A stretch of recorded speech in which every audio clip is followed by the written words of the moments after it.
In fact, I'm going to ask the worship team to kind of get ready to be at the back, because you guys have a sense of rhythm, and this needs to be a bit dramatic as you're going through this. I'm going to say a line as it is in Psalm 136. I'll be reading from my Bible, which is different than the version you have in front of you. But don't worry, your line is really simple. Your line is this: every time I say something like, "Give thanks to the Lord, for he is good," you will say, "His faithful love endures forever." And sometimes when you're doing a congregational reading, you're not sure exactly where to put the emphasis on the right syllable, and you get a little bit mixed up. And so it just ends up downgrading to something very boring, like, "His faithful love endures forever." That's all you can figure out how to say together. So this is where I need the worship team with a bit of a sense of rhythm to say, "His faithful love endures forever." Can you practice that with me? His faithful love endures forever. Try it again. His faithful love endures forever. Yeah, all right. So I'm going to start you out. I'll do the give thanks to the Lord, for he is good. And I'll start out saying, "His faithful love," and you say that with me. So ready? "His faithful love," and you continue, "endures forever." All right, now let's try this without me on the second part. "His faithful love endures forever." All righty. So now there are that many repeats. So keep it a little bit quiet at the beginning, and we're going to be building and building as we read through this song. All right? Is it up there? Yeah. All righty. And in that version it says steadfast love, but if you could do his faithful love endures forever. All righty. You guys were fast back there. Wow. All righty. So here we go. It starts out with just about God, talks about creation, talks about how he freed Israel from the Exodus, which we're going to look back to just a wee little blip this morning. And it's going to talk about the history of when the mighty kings were struck down and they got into their land. And then God remembers us in our weakness. There's like those 5 pieces in the psalm as we go through. Are you ready? Give thanks to the Lord, for he is good. His faithful love endures forever. Give thanks to the God of gods. His faithful love endures forever. Give thanks to the Lord of lords. His faithful love endures forever. Give thanks to him who alone does mighty miracles. His faithful love endures forever. Give thanks to him who made the heavens so skillfully. His faithful love endures forever. Give thanks to him who placed the earth among the waters. His faithful love endures forever. Give thanks to him who made the heavenly lights. His faithful love endures forever. The sun to rule the day. His faithful love endures forever. And the moon and the stars to rule the night. His faithful love endures forever. Give thanks to him, this is weird, who killed the firstborn of Egypt. You'd have to get back to the story for that one. His faithful love endures forever. He brought Israel out of Egypt. His faithful love endures forever. He acted with a strong hand and a powerful arm. His faithful love endures forever. Give thanks to him who parted the Red Sea. His faithful love endures forever. He led Israel safely through. His faithful love endures forever. But he hurled Pharaoh and his army into the Red Sea. His faithful love endures forever. Give thanks to him who led his people through the wilderness. His faithful love endures forever. Give thanks to him who struck down mighty kings. His faithful love endures forever. He killed powerful kings. His faithful love endures forever. Sihon, king of the Amorites. His faithful love endures forever. And Og, king of Bashan. His faithful love endures forever. God gave the land of these kings as an inheritance. His faithful love endures forever. A special possession to his servant Israel. His faithful love endures forever. He remembered us in our weakness. His faithful love endures forever. He saved us from our enemies. His faithful love endures forever. He gives food to every living thing. His faithful love endures forever. Give thanks to the God of heaven. His faithful love endures forever. Your faithful love, God, endures forever. Even when we can't see it. Even when it's unclear what our future looks like. What the future looks like for our loved ones. When we're completely discombobulated, when we're out of sorts, when we're messed up, when we don't know what you're doing, where you are. Your faithful love endures forever. Lord, help us to see it and feel it and know it and trust it. In the name of Jesus, amen. So this is part 3 in the series of the book of Esther. And one of the reasons that we're in this series in Esther is because sometimes we hit moments in our life where we look at the circumstances around us, and forgive me if this is a profanity in your culture where you come from, but we might feel like saying, what the heck? That's not fair. God, where are you? And I haven't used this illustration yet, but I'll remind you that I've been having 3 surgeries in my life, and every morning I've got to take some stupid pills because I'm missing my thyroid. I have to take these, and if there's a war that breaks out and they can't make my stuff, then I'll probably get really dopey and life will be really awful. I'm dependent. It really sucks, actually. It's a small thing. It's a wee little pill, but to feel like I'm dependent. So when that became clear that I needed that surgery, it's like, what the heck? That's not fair. I got to take iron pills too, because it turns out one of my other surgeries might have amputated the thing that helps me absorb iron. And in this month I go back for a test to see if I need to go, if I can just get by with these pills every morning, or if I have to go get a shot every month to make sure I have enough iron so I'm not dopey and tired and colder than normal people. Because people do tell me I'm a bit reptilian and cold-hearted. I hope not. No. But you may have something physically like that going on, or there may be circumstances around you, with your family, with a loved one that you hope will turn out well, or maybe there's just you're getting the short end of the stick all the time, and you're going, what the heck? That's not fair. And God, if you care, where are you? We enter into this story in Esther, and there's something that happens to us if we let ourselves be immersed in the story of Esther. And it kind of reminds me, last night as I was lying down to sleep, the Lord gave me this idea to share with you this morning. We're just at Tofino Beach. It's usually August, they call it.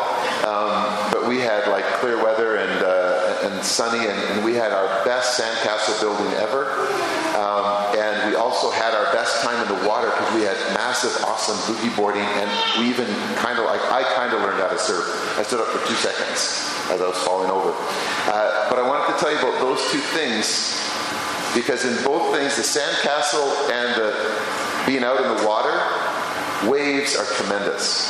We built the coolest, biggest sandcastle ever. If you stood up in our moat, I think the thing was taller than us, was it? I think it was, and especially with the mast. We put a mast on the top of a big stick. And you know what? We came back the next morning, and we built it purposely below the tide line. We came back the next morning, and there's nothing left, just a scattering of our logs that we had incorporated into our thing. Because even those edge of the waves that come up, and the tide just cleans out our castle that we had built.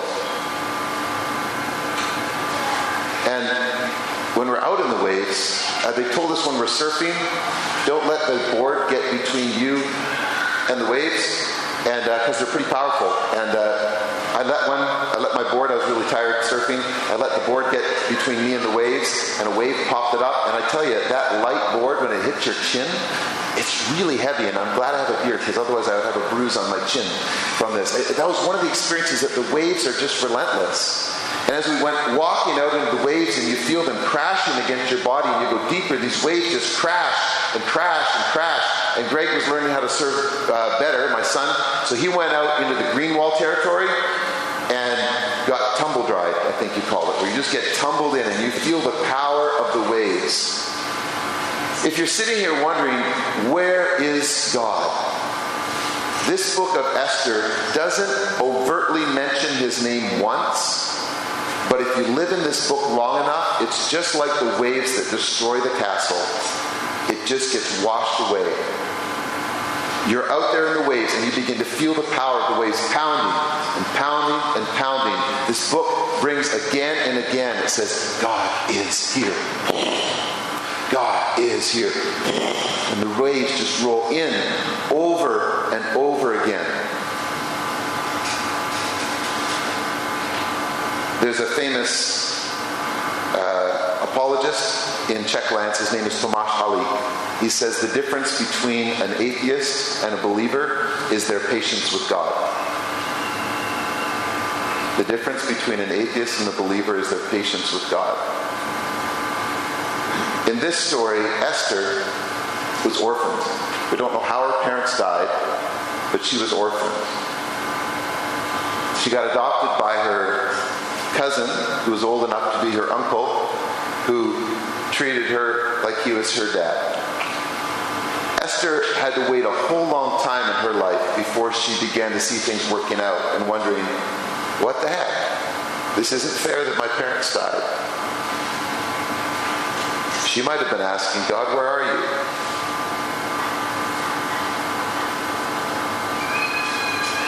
Let's go through the story again to recap it, and then we're going to get to our closing chapters to feel the waves rolling in.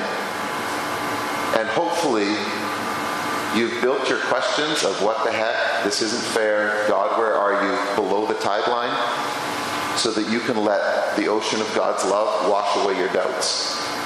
If you built your castle way up in the hills, it may take a mighty storm to take that down and to be washed away in God's love. But I hope that you can get washed clean and get a fresh start, just trusting the wonderful, His faithful love endures forever. So, the story. This guy named Xerxes. You'll hear him represented in the story. And with a Scottish accent, and it's a bad Scottish accent maybe, but when we come to his reading part, you'll hear Xerxes. Xerxes was a king who loved to party, loved to show off, got drunk at a party that had been going on for 180 days, and then another 7-day party, and he wanted his wife to come in. She was very beautiful and be shown off, and his wife said, I'm not coming into your party to a bunch of drunken men.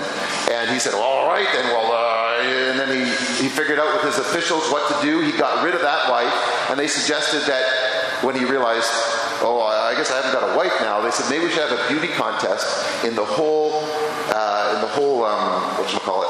kingdom, from India all the way through to Ethiopia, 127 provinces. Let's have a beauty contest to figure out who will be your new queen. And we have the first major wave that hits us that says God is here, even though we can't see him, because this non-believing guy named Memucan actually says, I got to read this, where he says, hey, I've got an idea so that all the men can get their proper respect from their wives. And when he says that phrase, the name of God shows up in bold letters in reverse order at the beginning of 4 words. And if we're reading it, it would just be like, Yahweh. Whoa, you'd read it and go, God is here. And it's in reverse order. It's like God is flipping on its head this guy's plan. I'll get all complicated. Somebody have to fill you in from last week. I'll get all swept up in that story because I just love this. This happens 5 times. God's name shows up like this as highlights that says, God is here in this story. So Memucan's plan, this guy has no clue that God is going to turn out some cool plan, says, let's get rid of this woman and fill her in with a new one. And it just so happens that the woman that gets filled into this place of queen is this orphan girl whose name was Hadassah and is now called Esther. And in that story, her uncle Mordecai, who loves her lots, says, don't tell anybody you're a Jew. Now I got to race ahead because otherwise we'll just get swept up. I just love this story. I could tell it over and over again. My daughter Mallory has read through this book so many times, and I think you said you're still excited to hear me preach today, right? She is.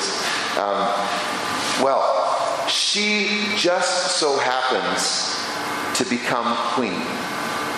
And it's just amazing that out of 127 provinces, she gets chosen to be queen. Only she doesn't tell anybody that she's a Jew. Then it's inserted in the story, her uncle Mordecai saves the king from an assassination plot against him. And Esther tells the king has it written down. And just when we think that Mordecai should get rewarded and promoted for rescuing the king from an assassination attempt, we're introduced to the villain of the story, Haman. He gets promoted. And we stop in our tracks and go, what the heck? That's not fair. God, where are you? What's going on here? Where are you? It should be Mordecai that's getting the promotion instead of Haman. And what's worse is Haman is an Agagite, which means he is of a long line of enemies of the Jews since they first came out of Egypt. Just like the psalm we were reading when God led the people out of Egypt and across the Red Sea and was rescued from Pharaoh.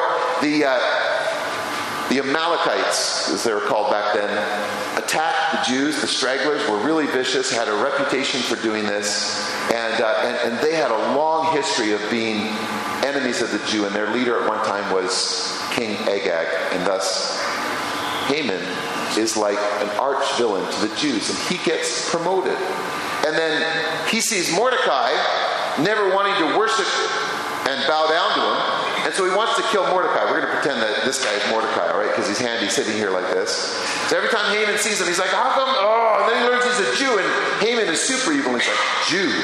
My DNA tells me I must kill Jews. Must kill Jews. And he hatches a plot. He goes to the king and lies and makes up stuff about the Jews and says, there's a bunch of people here that don't do what you said. They got a different culture and we should get rid of them.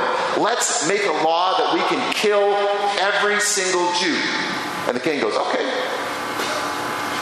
He actually rolls some dice to see when the best fortunes will be to kill the Jews and figures out that it should be the luckiest to kill them on March the 7th of the near year.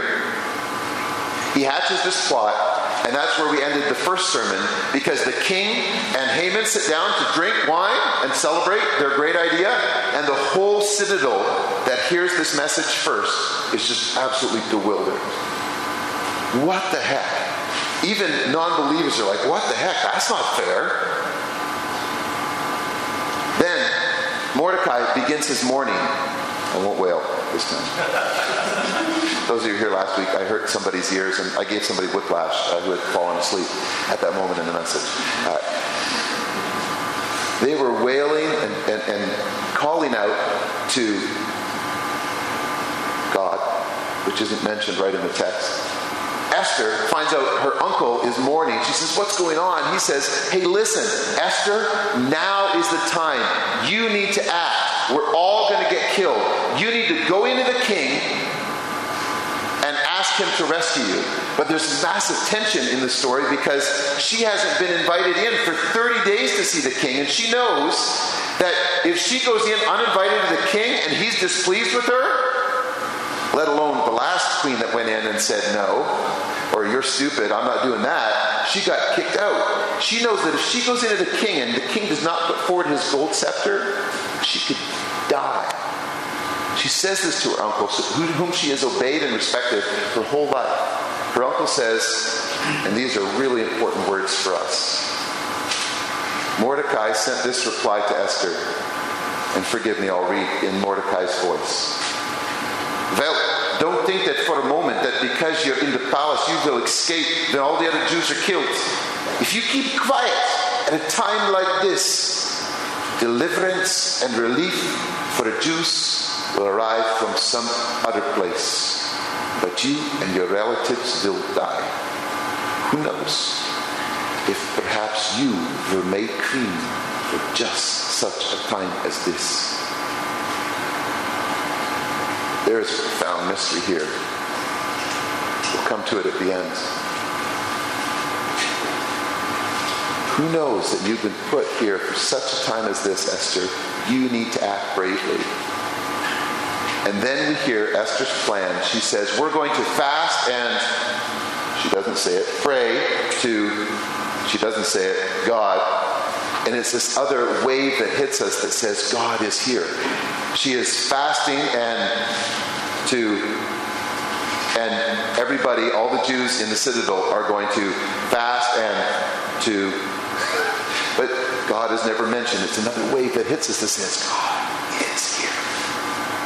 Well, she comes up with this cool plan. She doesn't just walk in. She comes to the king and says, hey, king. And the king is favorably disposed, puts out a scepter and says, come on forward. What do you want? Even half the kingdom, I'll give it to you. Aye, my bonny lass. What do you want? Even half the kingdom, and it will be yours. So he says this, and she says, instead of saying, you idiot, you're going to kill me and all my people. You made a stupid law, you need to fix it. She doesn't do that. She's smart. She knows this guy loves his wine, loves banquets, and so she says, hey, will you please, you're going to be Haman because you're sitting over there, right? Will you please invite Haman to a banquet that I have prepared? And the king says, sure. She gets into the banquet, and the king's, had his wine, and he's having a nice time, and he says, I'm a bonny lass. What do you want? Anything you want, half the kingdom, and it'll be yours.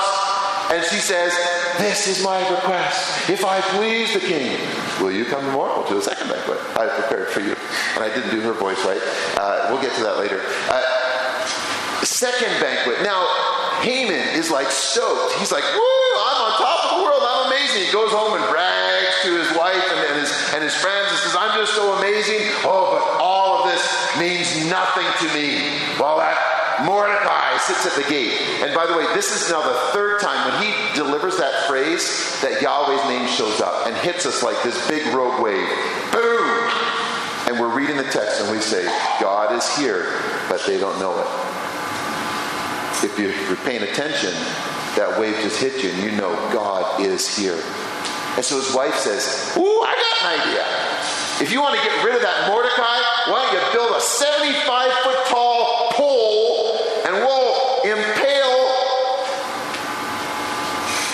Mordecai on it. Well, the king couldn't sleep that night, maybe because there was a lot of building going on in the citadel, or maybe something else. It just so happened that he couldn't sleep. And there's all these passive verbs that are indicative in the original language that say humans aren't doing anything. Stuff is just happening. It's like the waves that happened overnight and washed away our sandcastle. There's all these passive verbs that says God is here.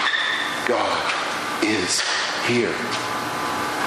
It just so happened the king couldn't sleep and says, and it just so happened in all the annals of his greatness, they get to the passage about Mordecai and how he rescued them. And they're like, hey, whatever happened to Mordecai? Did we ever reward this guy? And I said, no, we never rewarded this guy. And then they hear footsteps coming down the hall because Haman is coming early in the morning before he goes to the banquet to get Mordecai executed. He's had this pole built. He's walking down the hall. The king says, who's that in the hall? And in comes Haman, and he says, hey Haman, what should I do to reward somebody that I really honor and respect? And Haman thinks, it's me. He wants to reward me. He thinks up this massive, elaborate thing to do to honor himself. And then the king says, great idea. Do that exact thing for Mordecai. Haman has to lead him through the streets saying, this is what the king does for everyone he wants to honor. Because Haman had a French accent, because that's what the Agagite spoke. And he leads them through the streets, and he's absolutely humiliated. He goes home. His wife Zeresh says these powerful lines. She says, since Mordecai, this man who has humiliated you, is of Jewish birth, boom, another wave. It's not just Jewish birth. It means he's got Yahweh behind him. You will never succeed in your plans against him. It will be fatal to oppose him. And then while they're still talking, the king's eunuch arrives and carts him off to the banquet. He arrives to the banquet, and as he's sitting there going, oh, at least I get to go to a nice banquet. I didn't get to kill Mordecai. And then they're sitting there, and the king says, so Esther, what do you want? And Esther says, I want my people to live, because we're all going to be killed. The king's like, whoa, who's trying to kill you? And she says, oh yeah, who is it? Where is he?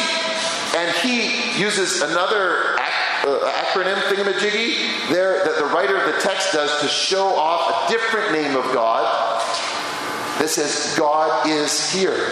It's another huge wave that hits it. Where is this guy that wants to kill you? And she says, it's Haman. That's right. And the king is furious. He gets up and leaves his wine. He's so mad he leaves his wine. Haman's like, oh no, I need to rescue myself. He falls on Esther to try to plead for his life. The king comes in, and the king's like, are you even going to molest my wife? And he's just like, off with his head. And he gets the cloak put on him. And then at that time, there's this really funny line. You got to think that this guy Harbona had known what was going on all along. And Harbona, one of the king's eunuchs, says, Haman has set up a sharpened pole that's 75 feet tall in his own courtyard. He intended to use it to impale Mordecai, the man who saved the king from assassination. And so the king says, hey then, impale Haman on it. And the king ordered it so. And they impaled Haman. And then this is where we left off last week. The king's anger subsided. There we go. Oh, but it's not all resolved. Because what happens on March 7th? All the people who hate the Jews have been given the legal right and the support of the government to kill all the Jews and steal all their property, all the men, women, and children. It's law.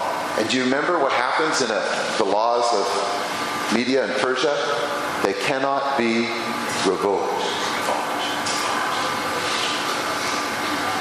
They cannot be changed. So still, all the Jews can be killed. What's going to happen? Pay attention to two things as we read through these closing chapters. What do the humans do? And where do you feel the waves crashing in to give the closing message? God is here. On that same day, chapter 8, Xerxes gave the property of Haman, the enemy of the Jews, to Queen Esther. Then Mordecai was brought before the king, for Esther had told the king how they were related. Now it's completely out in the open. The king took off his signet ring, which he had taken back from Haman, and gave it to Mordecai. And Esther appointed Mordecai to be in charge of Haman's property. Well, that's a cool resolution. It's kind of a way up turn on the head. The other guy is dead and hanging on a pole. And the guy he was trying to kill has now got his position, and probably even stronger. Then Esther went again before the king, falling down at his feet and begging him with tears to stop the evil plot devised by Haman the Agagite against the Jews. Now listen to her daring. Again the king held out the gold scepter to Esther. She went to the king a second time. Before, when she said, I want you to fast and to, because I'm going to go to the king, and if I die, I die. A second time, she dares to go into the king's presence. And this time, she just heads straight through it. No fancy banquets. Esther says, if it please the king, and if I have found favor with him, and if he thinks it is right, and if I am pleasing to him, let there be a decree that reverses the orders of Haman, the son of Hammedatha, the Agagite, who ordered that the Jews throughout all the king's provinces should be destroyed. For how can I endure to see my people and my family slaughtered and destroyed? Then King Xerxes said to Queen Esther and Mordecai the Jew, I have given Esther the property of Haman, and he has been impaled on a pole because he tried to destroy the Jews. Now go ahead and send a message to the Jews in the king's name, telling them whatever you want, and seal it with the king's signet ring. But remember that whatever has already been written in the king's name and sealed with his signet ring can never be revoked. There's a moment here where, as we're reading it, we're like, how do you fix this? What's the clever move going to be?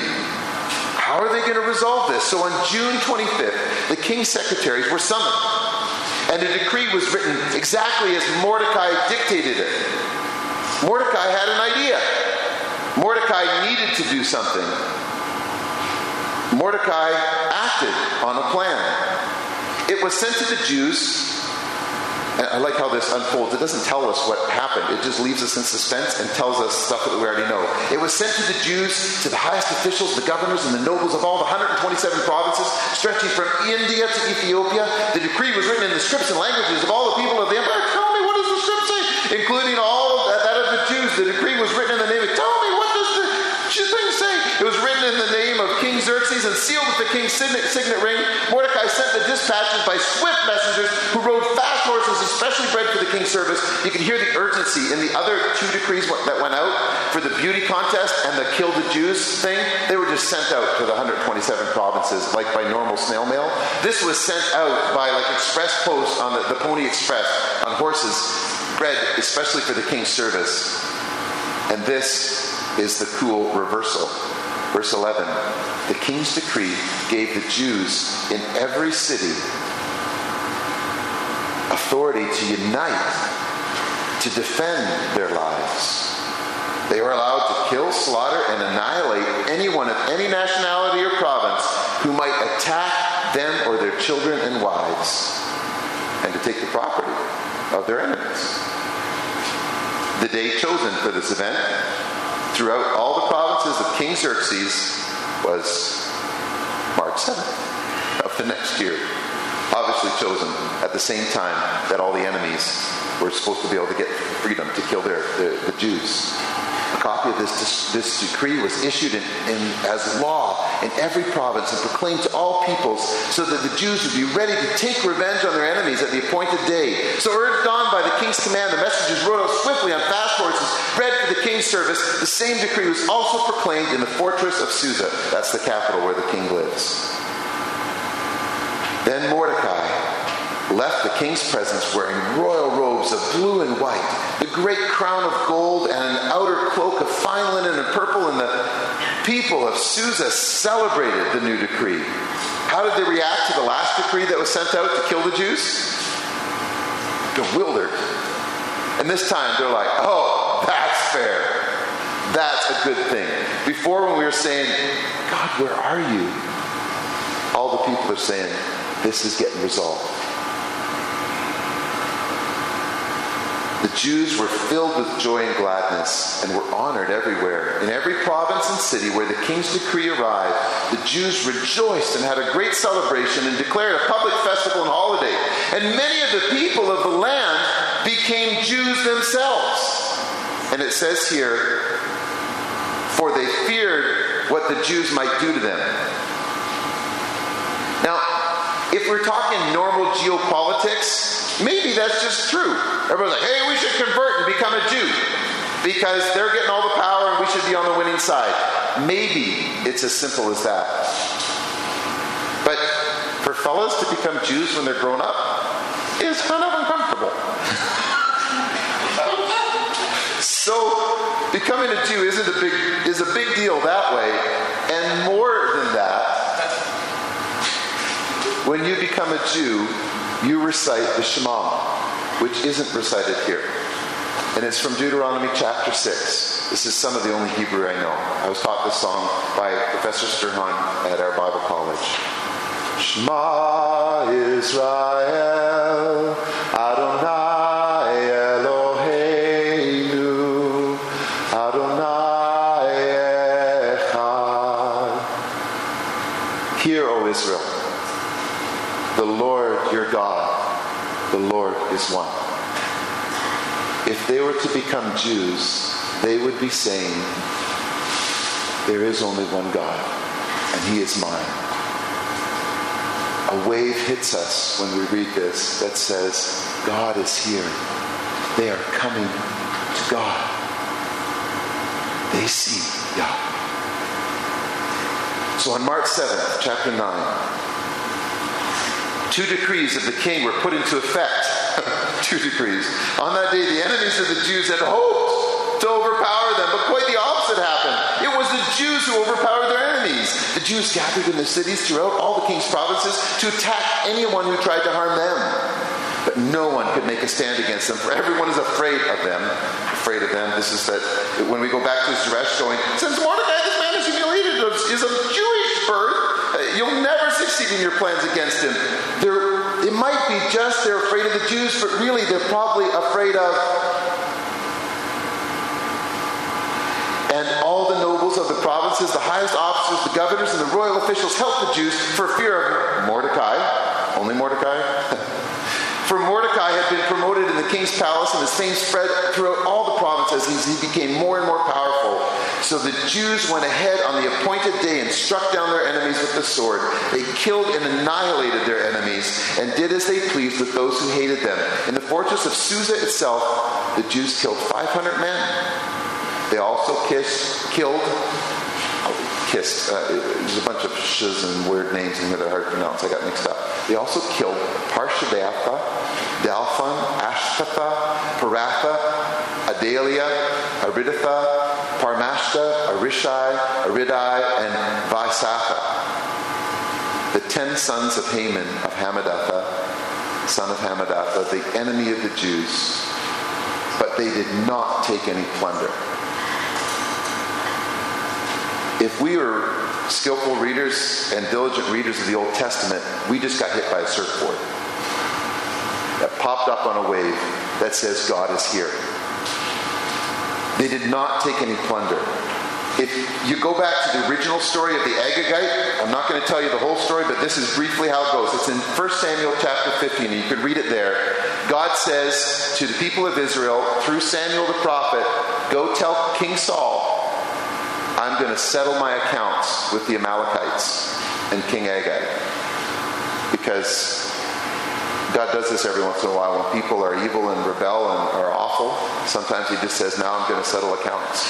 He says, you're to destroy them all. He says, completely destroy the entire Amalekite nation, even cattle, sheep, goats, camels, and donkeys. Everything. In other words, he's giving Saul this announcement, you are doing justice. Don't be greedy and take the plunder. You're doing justice. You're doing my work. Don't take the plunder. Short of it is, Saul gives in to the pressure of his men, and he kills the weak ones, the crippled ones, the blind ones, like the cattle and stuff like that are kind of defective and small and scrawny, but he keeps the best for himself. Samuel comes to say, hey Saul. And Saul goes, hey, I did everything the Lord told me to. And it's a very funny story because Samuel says, then how come I hear and the goats and the cows and the sheep gave it away, that he hadn't done everything the Lord had said. He kept some of the plunder. It's the downfall of Saul. And he even spared King Agag. The guy died by the end of the story. And Haman is a descendant of him somehow. But in this story, to obey God in killing the Amalekites was to not take any plunder. And now we have the story where it gets introduced that the enemy of the Jews, Haman, son of Hammedatha, the Agagite, when his 10 sons are killed, they don't take any plunder. And we're hit in the chin with the surfboard. It says, this is God. God is here. The people acting, the Jews know it. We are obeying God. And even though we don't see it in the text, it hits us heavy. That very day, when the king was informed of the number of people who killed in the fortress of Susa, he called Queen Esther and he said, "Hide in my bonny lass, the Jews have killed 500 men in the fortress of Susa alone, as well as Haman's 10 sons. If they have done that here, then what has happened in the rest of the provinces? But now, what more do you want? It will be granted to you. Tell me and I will do it."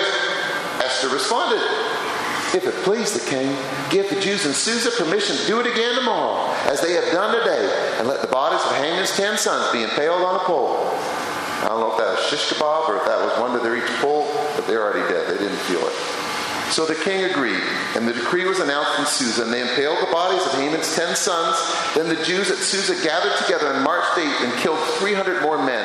And again, they took no plunder.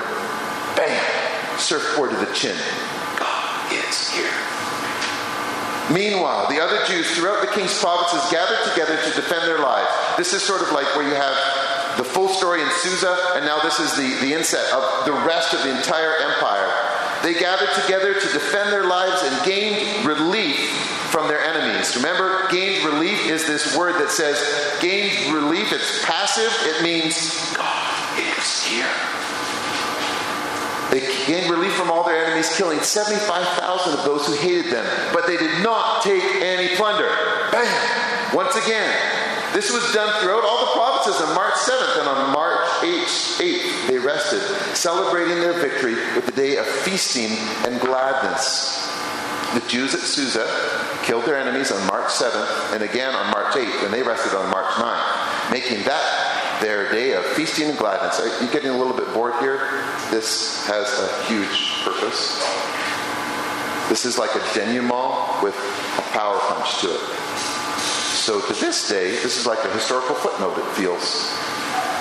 So to this day, rural Jews living in remote villages celebrate an annual festival and holiday on the appointed day in late winter when they rejoice and send gifts of food to each other. Now, we might just think, again, this is just historical footnotes. And if you read through the rest of this text with me, you're going to say, why do they say basically the same thing 4 times over? And it's again to hit us with 4 waves that says, God is in control. It's as though God is asking us, can you see me? I am here. The first one is Mordecai records all these events, and he sends letters to the Jews near and far throughout all the provinces of King Xerxes, calling on them to celebrate an annual festival. An annual festival, that's going to come even more strongly with the 3rd and 4th wave. On these 2 days, he told them to celebrate these days with feasting and gladness and by giving gifts of food to each other and presents to the poor. This would commemorate a time when the Jews gained relief. Passive. Not them, it was God. When they gained relief from their enemies, and when their sorrow was turned into gladness and their mourning into joy. Does that not sound like a psalm? Just a little bit, but God is left out of it. Why has God not mentioned it? What's the author trying to tell us? That's the first wave that hits us. This great reversal. Now listen to the second wave, because it's interesting. You'll see it. It's repeating the same idea with just an extra push. Verse 23. So the Jews accepted Mordecai's proposal and adopted this annual custom. Haman, son of Hammedatha, the Agagite, the enemy of the Jews, had plotted to crush and destroy them on the date determined by casting the lots. The lucky day, and the lots were called Purim, it tells us. But when Esther came before the king, we're reminded of her faith and courage. He issued a decree causing Haman's evil plot to backfire. You remember feeling that last week? Every time, I hope I tell that with enough kick and spring, because the plot backfired. And when we look at how badly it backfired, like timing up to the second, we see this cannot be a coincidence. God's fingerprints are everywhere. This is a divine design. The plot backfired and Haman and his sons were impaled on a sharpened pole. That is why this celebration is called Purim, because it was the ancient word for casting lots. Was it just lucky chance? Complete reverse. Divine design. God's fingerprints are all over this. Now, the third time it says this, and we're like, enough already. I'm getting a little bit bored. The preacher is going on this morning. Wow, but a third time it hits us. So because of Mordecai's letter and because of what they had experienced, the Jews throughout the realm agreed to inaugurate, didn't they already say they agreed? To inaugurate this tradition and to pass it on to their descendants. Oh, wow. If I'm reading through stuff like Exodus 13, when they get rescued from Egypt, it says there, on the seventh day, you must explain to your children, I am celebrating what the Lord did for me when I left Egypt. This is like 10 miraculous plagues. The parting of the Red Sea is going to come out of this too. This annual festival, this is way back in the history of the Israelites. This annual festival will be a visible sign to you like a mark branded on your hand or your forehead.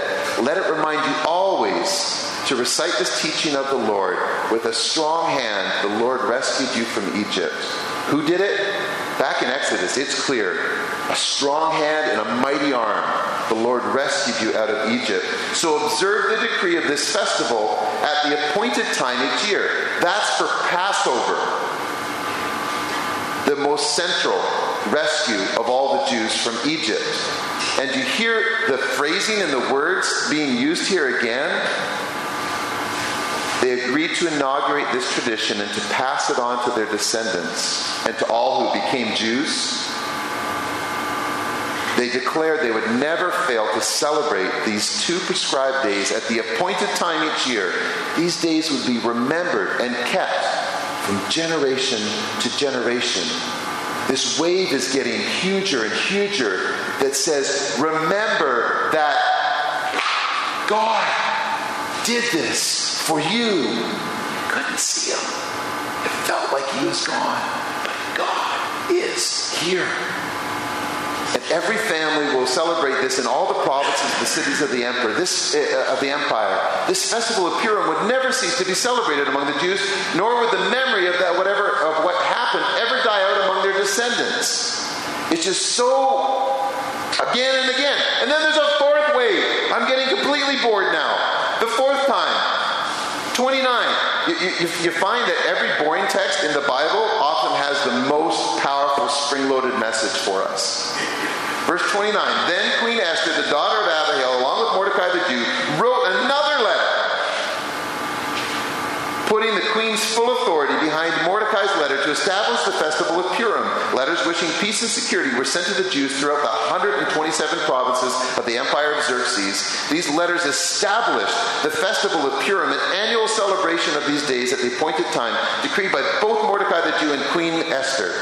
The people decided to observe this festival just as they had decided for themselves and their descendants to establish times of fasting and mourning. If you read through the other fasting and mournings and celebrations and things, the Lord is telling them to do that. We just get this human plane that the Jews are deciding to agree with what God told them to do.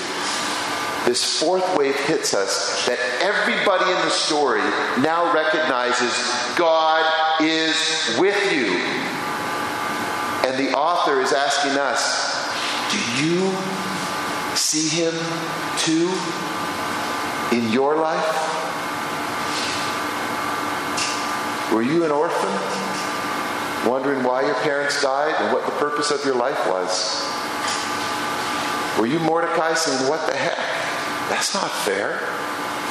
God, where are you? This is the last wave that demolishes our sandcastle. It says God is with us. Now, why not simply say out loud, it's God, it's God, it's God. I mean, they did it in Exodus, they did it in the Psalm we read earlier. And this is the part that touches our heart. Is sometimes we don't feel like God is with us. So the whole book leaves out God's name to touch our hearts to say there are times when you feel like God is not with you. Yes. Ask your questions, build your sandcastle, but make sure it's below the tide line. Let the waves wash away your doubt. So you can say,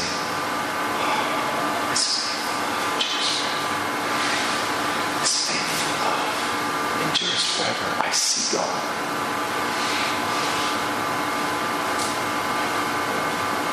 I might be ready to be done at this point, but the author isn't. Oh no. He wants to tell us more because there's another spring-loaded message for us here. Why is this included in chapter 10? Oh, by the way, I'll read verse 32 just to be complete of chapter 9. So the command of Esther confirmed the practices of Purim, and it was all written down in the records. Chapter 10. King Xerxes imposed a tribute throughout his empire, even to the distant coastlands. His great achievements and the full account of the greatness of Mordecai, whom the king had promoted, are recorded in the book of the history of the kings of Media and Persia. Mordecai the Jew became the prime minister with authority next to that of King Xerxes himself. He was very great among the Jews, who held him in high esteem because he continued to work for the good of his people and to speak up for the welfare of their descendants. Now there's another power punch in here that you'd have to get into. If you want to read the story of Joseph at the last closing bunch of chapters in Genesis, we hear allusions to that there, because Joseph was also promoted second in command only to the king. And he also rescued his people, his family. And in that story, in the end, in chapter 50, verse 20, Joseph recognizes, you guys wanted to do evil to me, brothers, when you sold me into slavery, but God knew what he was doing. And you read through the trials and tribulations of Joseph and how many stinking long years he had to hold on, waiting for the answer to his question. Was like, God, what's going on? Why did I get sold into slavery, accused falsely, and put in jail? Joseph was able to say, you intended it for evil, but God intended it for good. And we hear that again here.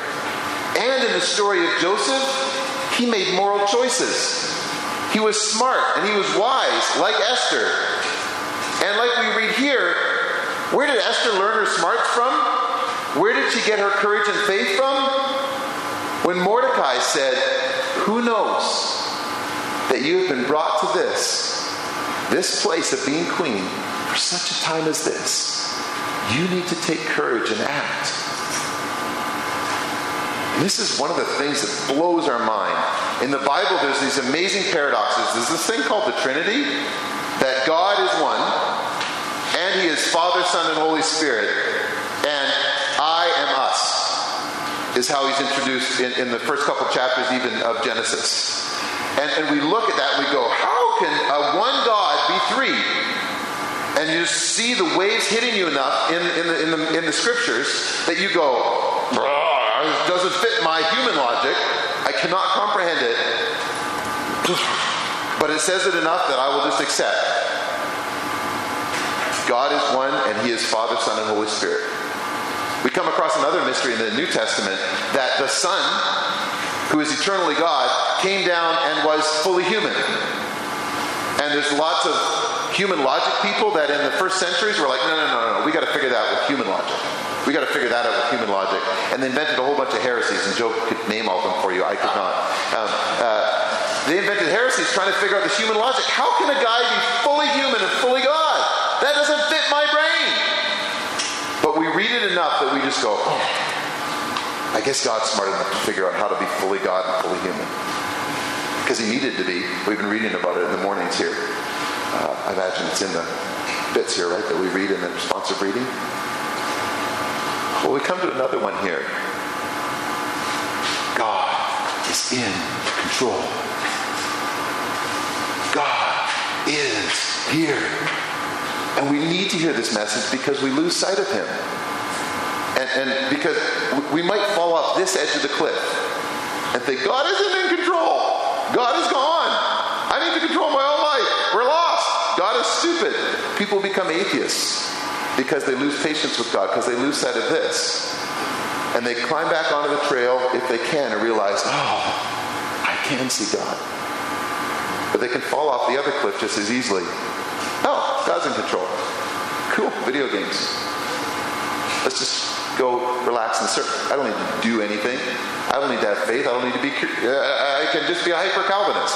Another heresy of God is in super control. I can't control anything.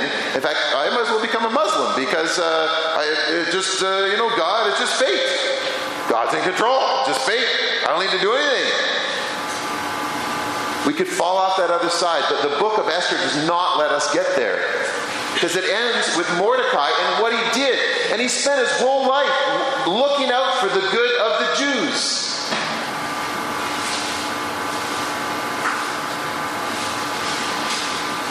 Esther risked her life. We may be called upon to risk our lives or something greater while God is in control.